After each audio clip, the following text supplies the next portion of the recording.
Very good evening to all. सबसे पहले तो आप सभी को मैं टीचर्स डे की मुबारकबाद देता हूँ। Happy teachers day. कल पता नहीं मीटिंग हो पाए नहीं हो पाए, इसीलिए आज ही हम आपको विश कर देते हैं।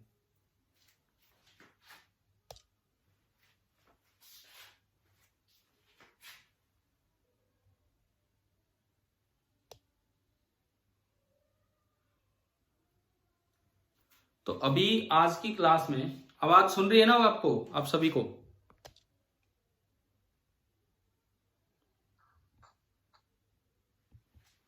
Yes sir. ठीक है, तो बोर्ड पे देखिए। हम अगेन वही डाउट वाला ही काम था, इसी के थ्रू हम कुछ चीजें डिस्कस भी कर लेते हैं, कुछ नए कॉन्सेप्ट्स भी हो जाते हैं। अच्छा, कल थोड़ा नेट कनेक्शन में दिक्कत थी, तो मैंने आपके लिए ना ईएम वेव्स वाले लेक्चर्स वहां पे लिंक किए थे प्लेलिस्ट में। क्या वो पढ़े आपने या नहीं पढ़े? देख लिया सर। क्योंकि उसमें ना जो एप्लीकेशन है वो आपके काम की है। 2 बार तो मैं नोटिस कर चुका हूं एनटीएससी एग्जाम में उन एप्लीकेशंस पे क्वेश्चन आ चुके हैं। अब एज सच वो चैप्टर फाइन फिक्स नहीं होता कौन से चैप्टर के हैं, लेकिन क्वेश्चन आ जाते हैं वहां पे इस तरह से। तो वो जरूर अपने नोट कर लेना अगर आपने नहीं भी किए हैं तो। अभी हम धीरे धीरे बच्चे आ रहे हैं तो इनकी एंट्री होती जा रही है और कुछ नहीं।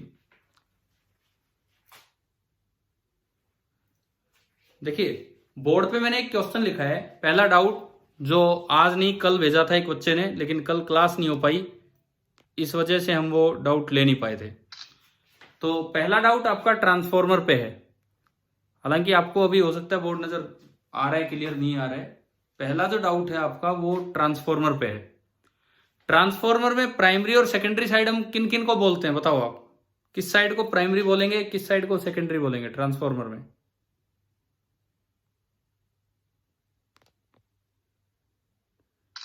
हाँ जी, इनपुट साइड प्राइमरी होती है कि सेकेंडरी होती है ट्रांसफॉर्मर में? प्राइमरी। प्राइमरी। देखो एक बार आप क्वेश्चन देखिए, मैं इसको थोड़ा सा जूम करता हूं। देखिए क्वेश्चन देखिए बोर्ड पे। ये क्वेश्चन भेजा एक बच्चे ने। The turn ratio, turn ratio पहला वर्ड है। टर्न रेशियो का मतलब होता है number of turns in secondary upon number of turns in primary. इसको इसको हम बोल देते हैं turn ratio. Number of turns in secondary upon number of turns in primary. Turn ratio of a transformer is 5, यानी कि NS upon NP, this is given to be 5। आगे देखो, the root mean square PD। PD मतलब potential difference. Root mean square potential difference.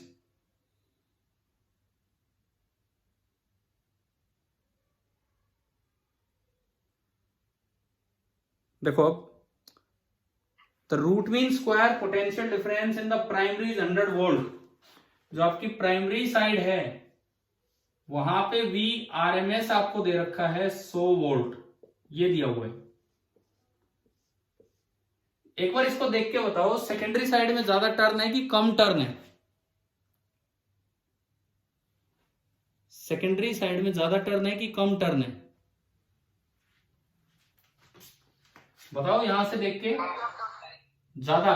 N secondary is 5 times N primary. ये step up है कि step down?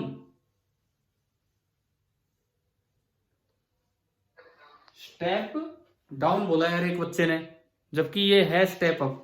Secondary side अगर ज्यादा turns है तो ये आपका स्टेप अप ट्रांसफॉर्मर होता है। तो इधर जो VRMS होगा वो स्टेप अप होके मिलेगा। कितने टाइम्स? जितना ये है। हमने फॉर्मूला पढ़ा था ट्रांसफॉर्मर में, VS upon VP is equal to NS upon NP। शायद मुझे लगता है कि हर एक बच्चा ये फॉर्मूला जानता होगा।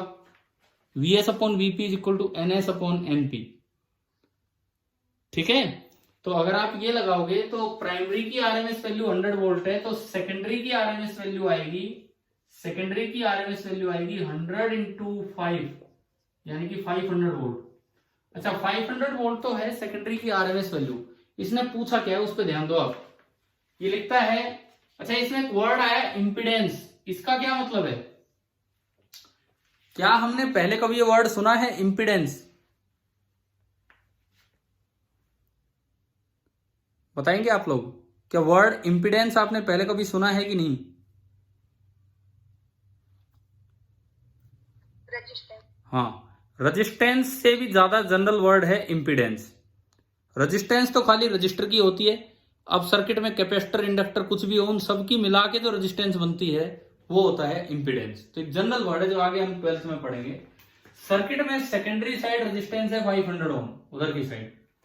कंसीडरिंग इट्स एफिशिएंसी इज 100%, वो मान के ही चलते हैं हम, एफिशिएंसी 100% ही मान के चलते हैं। तो पूछा है the peak value of voltage in the secondary coil will be, secondary coil में जो वोल्टेज आएगी उसकी पीक वैल्यू क्या होगी। सबसे पहली बात, हम ट्रांसफॉर्मर जो पढ़ते हैं हम केवल पढ़ते हैं no load transformer. No load का मतलब है कि आपके लेवल पे जब भी क्वेश्चन आएगा सेकेंडरी ओपन मिलेगा। आपके लेवल पे जब भी क्वेश्चन आएगा सेकेंडरी ओपन मिलेगा। तो हमारे लिए हम इस चीज को इग्नोर करेंगे, कि सेकेंडरी की इंपीडेंस 500 ओम है। देखो जो एक्चुअल ट्रांसफॉर्मर होते हैं तो फिर उनमें तो और इक्वेशन चलती हैं। हम जो पढ़ते हैं वो नो लोड ट्रांसफॉर्मर होते हैं, तो हम इस चीज को इग्नोर करेंगे कि सेकेंडरी में क्या है क्या नहीं। तो हम तो ये मान के चलेंगे कि सेकेंडरी ओपन है। अब peak value in secondary coil बताना है, तो अब आपका ये फॉर्मूला सीधा आपने लगाया, और जब आरएमएस वैल्यू 500 है तो पीक वैल्यू इंटू √2 होगी कि डिवाइड बाई √2 होगी। पीक वैल्यू क्या होगी, इंटू √2 या डिवाइड बाई √2 बताएंगे। अगर आरएमएस वैल्यू 500 वोल्ट है तो पीक वैल्यू इंटू √2 होती है कि डिवाइड बाई, पीक वैल्यू ज्यादा होती है कि कम होती है,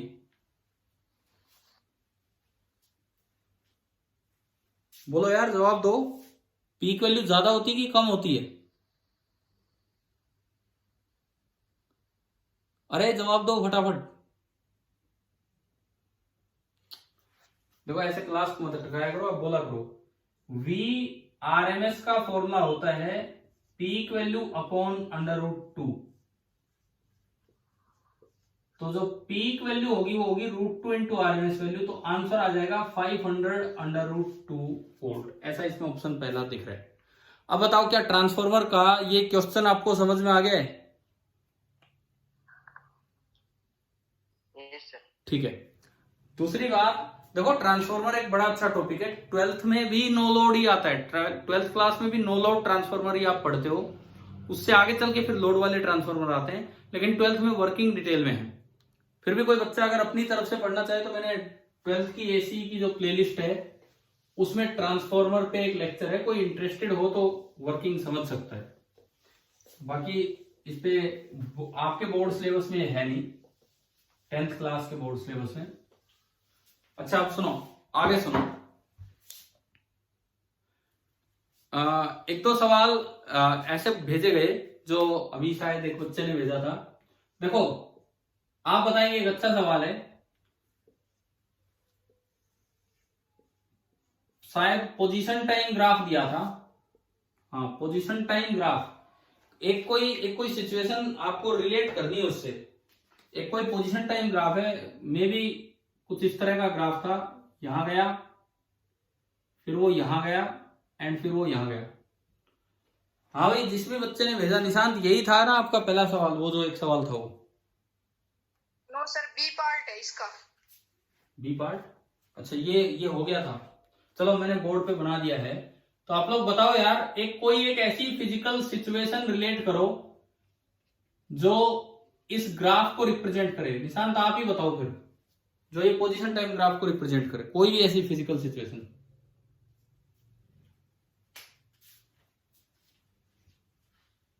बोलोगे क्या?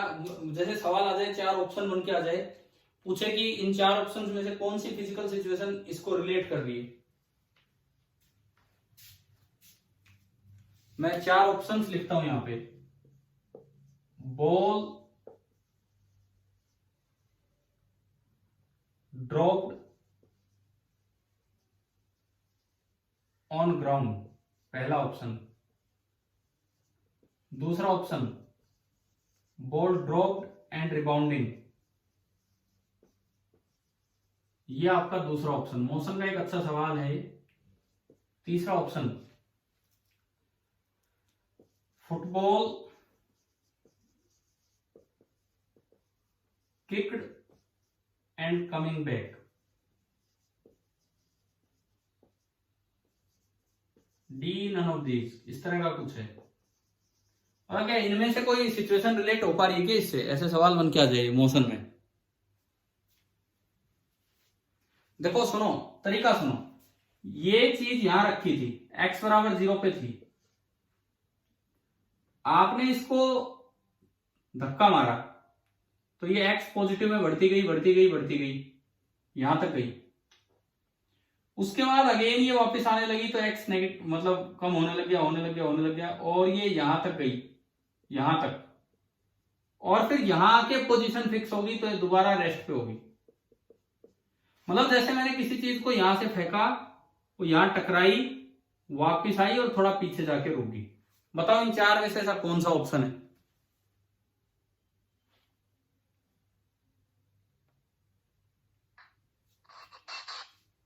बताओ भाई, इन चार में से ऐसा कौन सा ऑप्शन है कि मैंने यहां से फेंका, यहां गई, उससे भी ज्यादा पीछे तक आई और फिर रुक गई?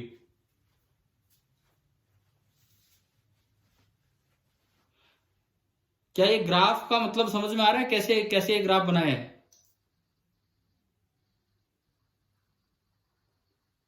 अरे बोलो,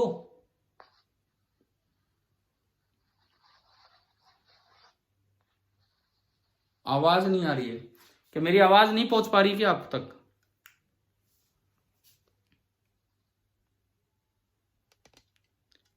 जस्ट 2 मिनट वेट कीजिए, मैं नेटवर्क चेंज करके ना फिर उससे स्टार्ट करता हूं।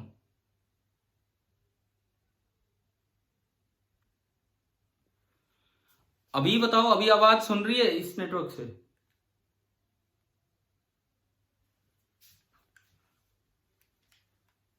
तो देखो ये ऐसा हुआ है जैसे आपने एक बॉल को किक किया, ये यहां तक गई, वापिस आई लौट के और कुछ दूर जाके रुकी, तो this is equal to football kicked and coming back.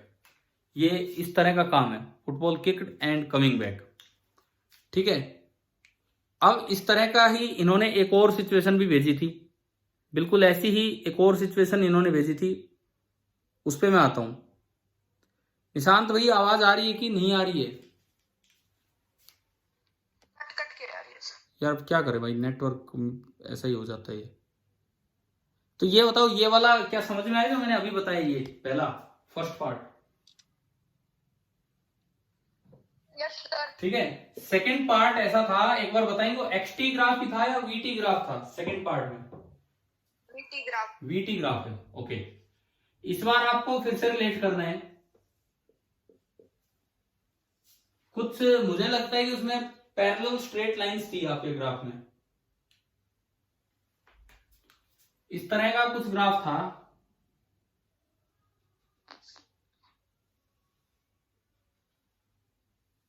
ये यही था ना, इस टाइप की सिचुएशन थी, कुछ ऐसा ही था ग्राफ। ठीक है, और धीरे धीरे उनकी लंबाई कम होती जा रही थी, मतलब इस तरह का वो बन रहा था। भाई ये सिचुएशन है, ये क्या है?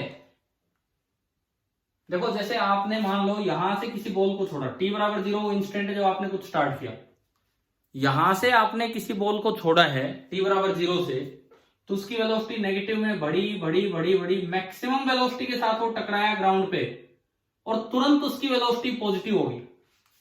मैक्सिमम वेलोसिटी के साथ वो टकराया और तुरंत उसकी वेलोसिटी पॉजिटिव होगी, मतलब दिस इज इक्वलेंट टू कि जैसे बॉल ग्राउंड से टकराई है और टकरा के बॉल ऊपर उठ के चली है, पहले वेलोसिटी नेगेटिव थी और अब पॉजिटिव।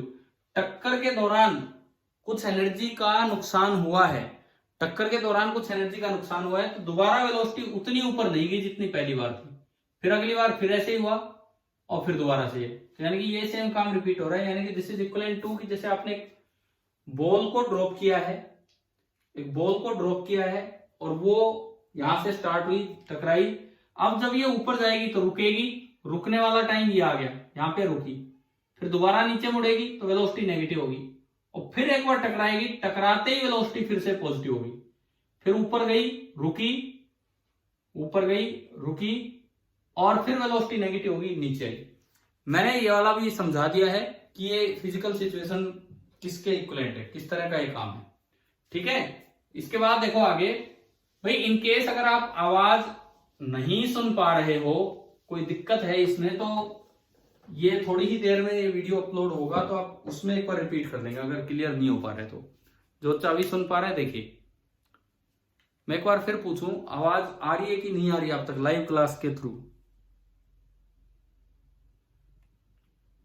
क्या आवाज आ रही है कि नहीं आ रही है बताओ? कट के आ रही है। कट कट के आ रही है तो कोई नहीं, मैं ये देख लो आप इधर। एक बात बताओ, टाइड्स जो होते हैं, टाइड्स, ग्रेविटेशन का एक सवाल, ग्रेविटेशन का एक सवाल है। This is the question from gravitation. मैं अगेन भाई नेटवर्क चेंज करता हूं, इसमें तो आप कह रहे हो कि बिल्कुल ही नहीं आ रही है।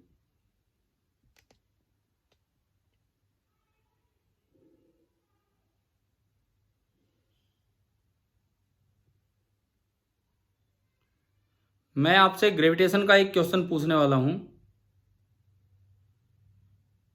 कि जो टाइड्स बनते हैं, टाइड्स जो बनते हैं वो सन की वजह से बनते हैं कि मून की वजह से बनते हैं?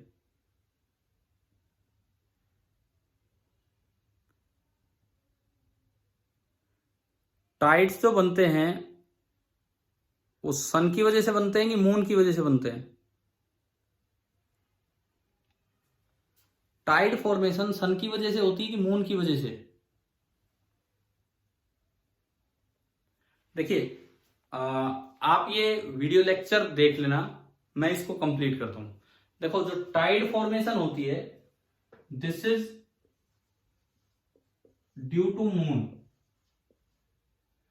अब एक ग्रेविटेशन में एक अच्छा सा सवाल ये पूछा जाता है, ग्रेविटेशन में एक अच्छा सा क्वेश्चन ये पूछा जाता है कि जब सन का मास ज्यादा है, सन का ग्रेविटेशनल पुल ज्यादा है, तो फिर टाइड्स में मून का रोल क्यों ज्यादा है? तो असल में जब आप टाइड्स फॉर्मेशन की डिटेल में चलेंगे, टाइड फॉर्मेशन की डिटेल में, तो आपको वहां ये पता लगेगा कि दरअसल ग्रेविटी की बजाय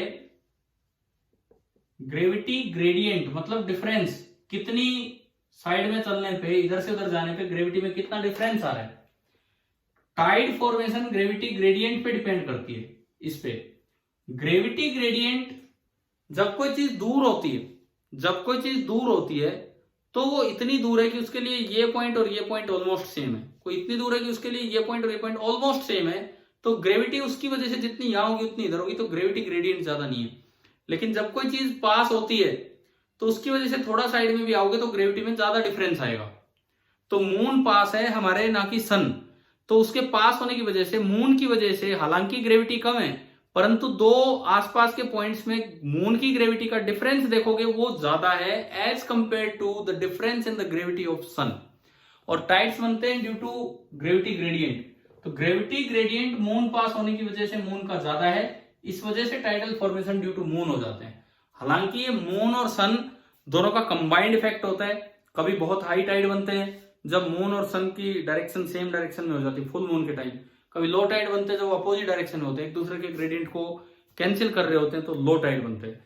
तो tide formation due to moon क्यों होते हैं, मुझे लगता है कि शायद ये क्वेश्चन आपको समझ में आ ही गया होगा। ठीक है, अब भाई आपका देखो टेस्ट की अपनी तैयारी कीजिए। मंडे को आपका माइनर है ग्रेविटेशन प्लस, इस पे कोई जरूरत होगी तो हम बीच में और क्लास ले लेंगे। कल टीचर्स डे है, मैं आप सभी को टीचर्स डे की हार्दिक शुभकामनाएं देता हूं। और कल मीटिंग हो पाए ना हो पाए, इसीलिए आज ही आपको टीचर्स डे की शुभकामनाएं दे रहे हैं। शुरुआत में भी मैंने बोला था ये, लेकिन सब बच्चे उस समय जुड़े नहीं थे, तो अब ये वीडियो लेक्चर के थ्रू आप लोग समझेंगे। इससे हम आपके टीचर हैं, आप हमारे टीचर हैं, आपसे ही हम सीख रहे हैं, यही बात है बस पढ़ाते पढ़ाते। तो ये मुझे लगता है कि मून वाला इफेक्ट भी आपको समझ में आ गया, प्लस और जो फिजिकल सिचुएशन से रिलेट करके कैसे क्वेश्चन बनते हैं वो आपको समझ में आ गया, प्लस ट्रांसफॉर्मर का नो लोड ट्रांसफॉर्मर में, मतलब उधर कोई रेजिस्टेंस वगैरह नहीं दिया, ओपन है वो एंड, इनफाइनाइट रेजिस्टेंस बोल देते उसे। तो नो लोड ट्रांसफॉर्मर में टर्न रेशियो का क्या यूज है, हम मान के चलें कि आपको वो भी समझ में आ गया। तो पिछले कुछ दिनों से ये जो डाउट क्लासेज ही मेन क्लास बन रही थी, जो बच्चों के डाउट्स हैं वही डिस्कस हो रहे थे, केवल इसलिए कि ताकि सबको ये चीजें पता लगे और मैं उम्मीद करता हूं कि अब आपकी सब्जेक्टिव टेस्ट की भी तैयारी ठीक ठाक होगी। लिखना है, अच्छे से प्रेजेंट करना है अगले पेपर में, और माइनर तो आप अच्छा करेंगे। Thank you.